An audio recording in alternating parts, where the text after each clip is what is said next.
습니다. 자, 먼저 켈트족 중심으로 해서 보면은 그때가 리타라는 날입니다. 절기. 그러니까 8절기로 나눠요.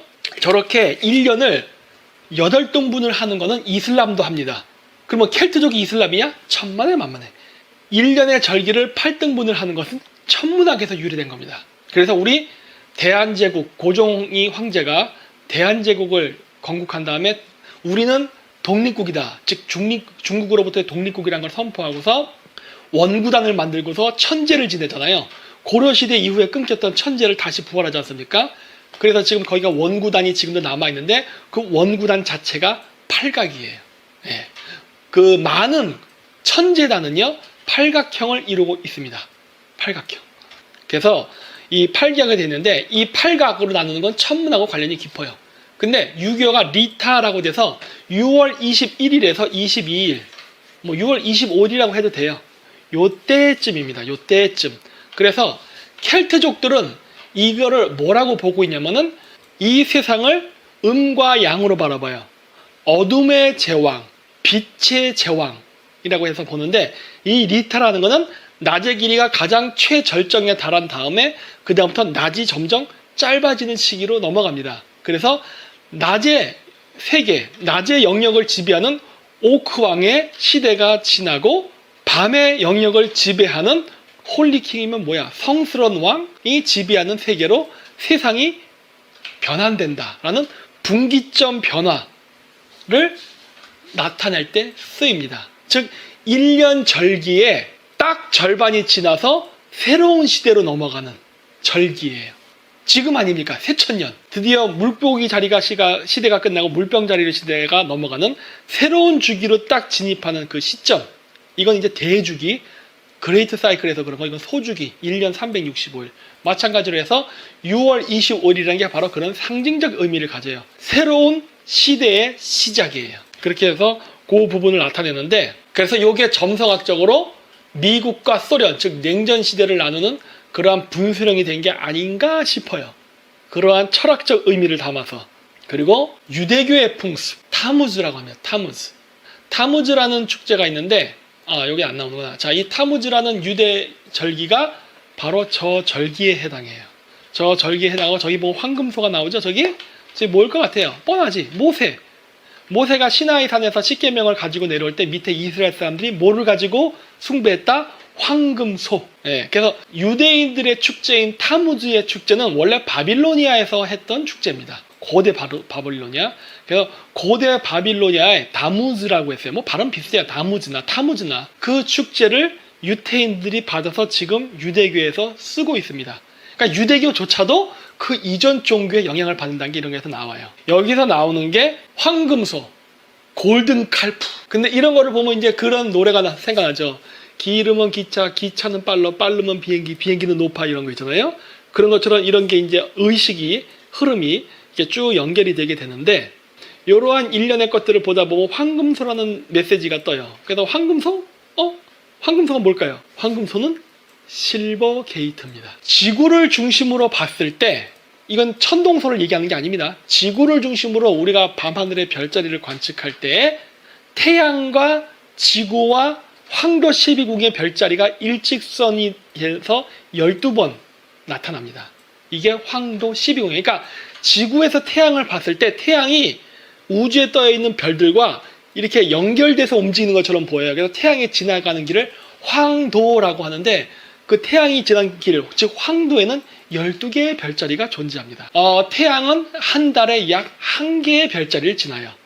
한 달에 하나씩. 그래서 12개의 별자리를 들어서 1년이 완성이 되거든요. 황소자리라는 별자리가 있죠. 이 황소라는 별자리가 있는데 저기 제가 지금 태양을 4개를 찍어놨죠. 우주에는 고대인들의 사고방식은 뭐냐면 새 시대에 들어간다. 새 시대에 들어간다. 그래서 항상 새 시대를 들어가기 위해서는 게이트, 즉 문을 통과해야 된다라고 생각했어요. 그래서 제가 예전에 얘기했던 매트릭스 영화 2탄 리로드인가? 거기에 보면 문이 쫙 나오죠. 그래서 문을 열었다 닫았다 하면 다른 세계가 열리고 막 하죠. 그 원리가 바로 저 고대 헤르메스 아니면 점성학 쪽 철학이 기반이 돼서 그 영화에 반영이 된 거예요. 그래서 무수하게 많은 문들이 있는데 그 문을 열고 들어가면은 다음 세기로 우리가 차원 이동을 한다라고 믿었어요. 이거 시간의 흐름이에요. 시간의 흐름인데 고대인들은 그렇게 해석을 했어요. 해석을 했는데 그래서 이 365개의 문이 존재하는 거지만 그건 이제 소문, 조금 더 큰 대문으로는 12개의 대문이 존재하고 더 큰 문으로는 4개의 문이 존재하는 거죠. 봄, 여름, 가을, 겨울을 결정하게 되는 4개의 문이 있습니다. 그래서 이 4개의 문이 가장 핵심적이고 중요한 문인데 그 문 중에 저기 태양이 있는데 그 태양 그 주변에 이렇게 V자 모양 그리고 그 옆에 로마로 숫자 2 모양으로 되어 있는 거 있죠? 그 사이에 있는 태양 그 바깥에 영어로는 타우루스라 써 있습니다. 저게 황소자리예요. 저기가 실버 게이트입니다. 황소자리는 밤하늘의 은하수가 이제 그 밤하늘의 별자리를 보면 황도 12궁 중에 어두운 쪽에 있어요. 그리고 그 반대편 황소자리의 반대편 요 밑에 있죠? 7시 방향 거기가 스콜피오 즉 전갈자리입니다. 저게 황금문 골드게이트예요. 그래서 저 전갈자리는 은하수랑 겹쳐서 보입니다. 가깝게 있어서. 그래서 환한 지역에 있어요. 그래서 이렇게 해서 이렇게 나머지 그 다음에 물병 사자자리가 저렇게 있어요. 있는데 요 별자리를 지구를 중심으로 십자가를 연결하면 이렇게 됩니다. 저 컨셉을 가지고 만든 예술 작품이 예수의 마지막 못 박히기 전에 십자가 고행이에요. 빼딱한 십자가. 저거 예술 작품에 굉장히 많이 나옵니다. 뿐만 아니라 로마의 판테온 신전에 가도 십자가를 예수가 없는데 십자가를 삐딱하게 이렇게 해놨어요. 삐딱하게 그냥 이게 들고 있지도 않은데 그냥 삐딱하게 해놨어요. 왜 그러느냐? 바로 저 절기를 상징하기 때문에 우주의 봄, 여름, 가을, 겨울 이 4개의 문, 이 게이트를 통과하는 문을 상징하는 십자가를 상징해서 저렇게 해놨습니다. 또 이거 얘기하면 또 무진장 맞죠? 근데 오늘은 그거 얘기한 시간이니까 여기까지만 얘기할게요. 그래서 요거를 가지고 만들어진 게 우리 동양에도 있습니다. 사실 우리 김씨, 케레이족들이 그 십자가 모양을 까마귀로 쓴댔잖아요. 그거는 태양 속의 새를 상징함과 동시에 바로 우주를 덮고 있다는 커다란 하늘새를 상징하는 저 십자가를 상징하게 돼요. 우주에 있다는 거대한 저 새가 저겁니다. 어디로부터 오느냐? 북극성. 그래서 여기서 이제 중요한 건 아까 얘기했듯이 황소자리, 타우루스예요. 타무즈가 타우루스랑 관계 있지는 않습니다. 절기가 안 맞아요. 그건 아니에요. 그게 아니라 지금 제가 이건 황금소라는 컨셉이에요. 자, 근데 이게 왜 그러느냐? 자, 여기 나온다. 저쪽에 저기 정갈 그림이 있는데 보면은 골든 게이트라 써있죠? 정갈자리의 반대가 황소자리입니다. 거기가 실버 게이트입니다. 매우 중요합니다. 왠지 아세요? 여러분들 국제 관계를 이해하려면 프리메이슨 철학을 이해할 줄 알아야 돼요. 프리메이슨 철학의 기본 사상은 에스 오브 소빌로입니다. 그거는 기독교의 주기도문에도 나오죠.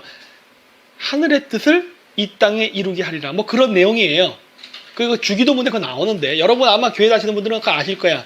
기도할 때 그 내용 얘기합니다. 그 영어로 번역하면 에스 오브 소빌로예요. 그러면 우리 김씨, 물론 박혁것에도 만들었지만 했던 이 신라의 건국 이념이 뭡니까? 제세이화. 에스 오브 소빌로를 한자로 표현하면은 제세이화 혹은 홍익인간이라고 해석할 수 있습니다. 이건 제가 나중에 역사 시간에 따로 얘기할게요. 따로 얘기할게요. 그래서 그것인데 이 제세이화라, 즉 우주에는 천국이 있으니 우주에서부터 태양과 달, 음과 양의 기운을 물려받고 지상에 강림해서 인간의 몸으로 현신화한 신의 사자 혹은 신의 아들이라는 왕이 하늘을 대신해서 인간을 대리통치를 하게 되면은 그 지상 또한 천국과 같아야 한다라고 해서 하늘의 별자리를 본따서 고대의 도시를 지었죠. 당연히 고조선도 그랬고 통일신라, 그러니까 그냥 신라, 고구려 백제 신라, 가야 다 그렇게 이거를 건물을 건축했습니다. 그리고 그 전통이 지금까지도 이어지고 있죠. 물론 우리는 잃어버렸지만은 일본, 그 다음에 유럽, 미국의 많은 도시들은 이런 식으로 지어졌죠. 이거를 오늘날 그 기본 원리를 모르는 사람들이 사탄의 도시라고 지금 왜곡하는데 천만에 만만해. 그건 아닙니다. 그건 아니에요. 그래서 이게 바로 하늘의 뜻에 따라 지상을 천국으로 만들겠다. 즉 아주 이상적이고 아름다운 국가를 만들겠다는 철학이 그 배경에 깔려 있는 거예요. 그래서 요 골드 게이트와 실버 게이트가 우주에 존재한다면 지상에도 골드 게이트와 실버 게이트는 존재해야만 합니다. 어딜까 하는 거예요. 골드 게이트와 실버 게이트는 존재해야만 합니다. 하늘에도 있다면 지상에도 있어야 된다. 미국 애들이 에서보소빌로라고 한다면 우리는 홍익인간이라고 얘기할 수 있어야 돼요. 그 지점이 어디냐예요. 바로 여기입니다. 미국은 샌프란시스코 골드 게이트 브릿지. 그러면 거기는 서양이니까 동양에는 거기에 반대되는 실버 게이트 브릿지가 존재해야 돼요. 어디냐 하는 거죠. 그것은 중국도 아니고 일본도 아니고 우리나라입니다. 송도에 있는 인천대교가 실버 게이트 브릿지가 됩니다. 무슨 말인지 모르시죠? 제 강의를 여태까지 많이 보신 분들은 아실 수 있습니다. 그래서 지상이 이렇다. 하늘도 마찬가지다. 바로 여기죠. 아까도 제가 얘기했지 않습니까? 저 반대쪽 3시 방향하고 9시 방향에도 있습니다. 그게 바로 철의 문, 동의 문이에요. 금, 은, 동철. 철의 문과 동의 문까지 해서 이게 바로 삐딱한 십자가 모양을 긋잖아요. 저 가운데 제가 별해놓은 게 뭐예요? 저게 북극성입니다. 북극성으로부터 하늘의 새가 인간의 영혼을 싣고 내려온다는 얘기 했었잖아요. 그게 바로 황도 12궁 중에 4개의 별자리인 정갈, 황소, 사자, 물병자리 상징하거든. 삐뚤어진 십자가. 그게 물론 캐리족의 상징이기도 하고. 그래서 있는데 그 중에 특히 중요한 게이트가 저 2개입니다. 저 게이트를 중심으로 해서 아까 켈트족의 리타 축제처럼 이 우주의 25,920년 주기에 약 절반이 13,000년 주기, 즉 우리가 하루라는 시간의 개념으로 따지면 오전과 오후가 바뀌듯이 그 절기가 딱 바뀌는 터닝 포인트예요. 그 두 축에 미국과 일본이 있고 거기에 맞춰서 도시의 건축이 되었습니다. 골든 게이트 브릿지, 샌프란시스코에 있죠. 그리고 제가 알기로는 저는 나중에 한번 가보려고 하는데 그 미친 좌파 히피들이 샌프란시스코에서 7월 달에 하는 축제가 있습니다. 버닝맨 페스티벌인가 하는 게 있어요. 버닝맨 페스티벌. 고대 인간 인신 공양의 풍습을 완화해서 마치 러시아에서 하는 크리스마스 축제 마슬레니짜. 고대는 그 여자를 산채로 태웠댔잖아요. 근데 요즘에 인형을 태운다고 하죠.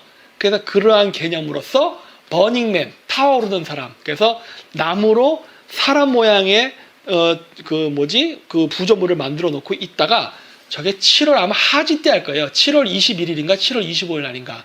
그 버닝맨 페스티벌이라는 게 있습니다.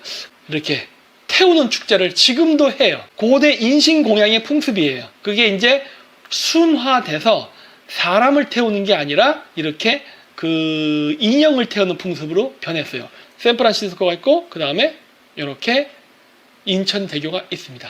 아, 보헤미안 클럽이요? 보헤미안 클럽에서 애를 잡아서 인신공양 하나요? 내가 알기로는 애기 인형인 걸로 알고 있는데 애기 인형, 애기가 아니라 고대 풍습의 유래예요. 네. 애기 인형일 겁니다. 애기가 아니라. 네, 해요. 다 합니다. 그런 풍습이 아직도 남아있어요.